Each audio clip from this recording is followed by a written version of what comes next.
Sábado 27 de junio, sábado con olor a nuestra Madre María. Confiémonos en ella, abramos nuestro corazón y pidámosle a ella que nos presente y que presente el mundo entero ante su Hijo, nuestro Señor Jesucristo. Un abrazo muy fraterno para todos ustedes, para todos en casa, para sus familiares, para sus amigos, para sus conocidos, para sus compañeros de estudio o de trabajo. Bendiciones para todos, en el nombre del Señor. En este día el Evangelio, según San Mateo, nos dice: al entrar Jesús en Cafarnaún, se le acercó un centurión romano que le dijo: Señor, tengo un siervo en mi casa que está postrado en cama y sufre mucho. Jesús le dijo: yo iré a sanarlo. Pero el centurión le dijo: Señor, yo no soy digno de que entres en mi casa. Basta que lo digas de palabra y mi criado quedará sano. Al oír esto, Jesús se maravilló y dijo a los que lo seguían: les aseguro que no he encontrado una fe semejante en Israel. Les digo que muchos vendrán de oriente y de occidente y se sentarán con Abraham, Isaac y Jacob en el reino de los cielos, mientras que los ciudadanos del reino serán expulsados a las tinieblas de fuera. Allí será el llanto y el rechinar de dientes. Y al centurión le dijo: ve, y que suceda como has creído. En aquel instante el criado quedó sano. Y entrando Jesús en la casa de Simón Pedro, vio a su suegra acostada con mucha fiebre. La tomó de la mano y se le pasó la fiebre. Entonces ella se levantó y se puso a servirles. Al atardecer le trajeron muchos endemoniados. Él, con una sola palabra, expulsaba a los demonios y todos los enfermos sanaban. Así se cumplió lo enunciado por el profeta Isaías: Él tomó nuestras debilidades y cargó con nuestras enfermedades. Palabra del Señor. Gloria a ti, Señor Jesús. Recuerden el contexto. Jesús baja de la montaña después de su famoso sermón de la montaña. Y así como Moisés bajó de la montaña del monte Sinaí con las tablas de la ley y se las entregó al pueblo, los 10 mandamientos, así también nosotros contemplamos a Jesús que baja del monte. No va a entregar ya unas tablas de piedra, no, se va a entregar a sí mismo haciendo el bien.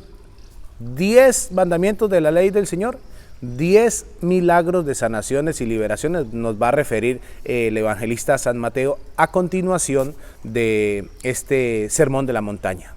Pues bien, el primer milagro lo escuchábamos ayer: la sanación del paralítico, de un paralítico muy humilde, en el sentido de que a pesar de su enfermedad y como estaba de mal, él le dijo: Señor, si tú quieres, o sea, hágase tu voluntad. Si es tu voluntad sanarme. Y el Señor inmediatamente, al ver su humildad, le dice: quiero, queda limpio. Pues bien, hoy escuchamos el segundo milagro, que es este milagro de la sanación del siervo del centurión romano, y el tercer milagro, que es la sanación de la suegra de Pedro. Pero hay muchos elementos en estos milagros que es importante resaltar. La primera, llama la atención profundamente el hecho de que Jesús se maraville. Esta palabra, esta palabra que va a ser muy especial en Mateo. Jesús se maravilla por la fe de un centurión romano. Acordémonos, un centurión romano que es un pagano, o sea, no es de la fe judía. 2, como pagano que es, no tiene derecho a entrar al templo de Jerusalén, no es de la tradición del Antiguo Testamento, es un romano. Es una persona que posiblemente cree o creía en muchos dioses, pero creyó en lo que escuchaba de Jesús. O sea, escuchar la palabra de Jesús o escuchar lo que cuentan de Jesús lo mueve a la fe en Jesús. Y este hombre es un centurión, un hombre de autoridad. Centurión viene de centuria, o sea, tenía por lo menos 100 soldados a sus órdenes, un mando medio. Y este hombre sabe de autoridad en la palabra. Aquí este detalle es importante. Este detalle es importante. Él sabe que la palabra tiene autoridad porque él le dice a sus soldados: siéntense, y todos se sientan. Él le dice a sus soldados: corran, y todos corren, porque su palabra tiene autoridad. Y con base en esa realidad es que él cree precisamente en la autoridad de la palabra de Jesús, que puede sanar a distancia sin ni siquiera Jesús estar presente allá.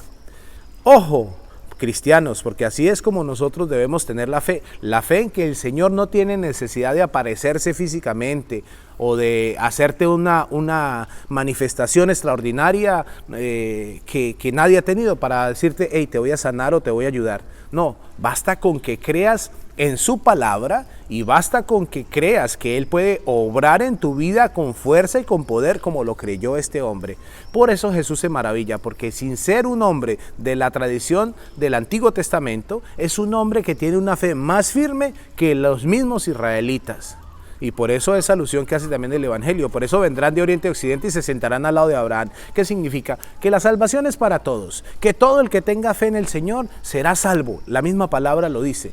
Y es importante esto, la fe como una respuesta a la palabra y a la confianza en la palabra. Del escuchar la palabra nos viene la fe, San Pablo lo va a decir, y este centurión romano es testimonio de eso. Ahora, el segundo elemento es la sanación de la suegra de Pedro. Aquí no tiene muchos detalles, pero hay uno muy particular, que ella se levanta para servir y nos enseña a nosotros que todas las gracias que el Señor opera para nosotros es para que seamos servidores de los demás, porque Él se hizo servidor de toda la humanidad. A todos en este día que el Señor los bendiga en el nombre del Padre, y del Hijo, y del Espíritu Santo. Amén.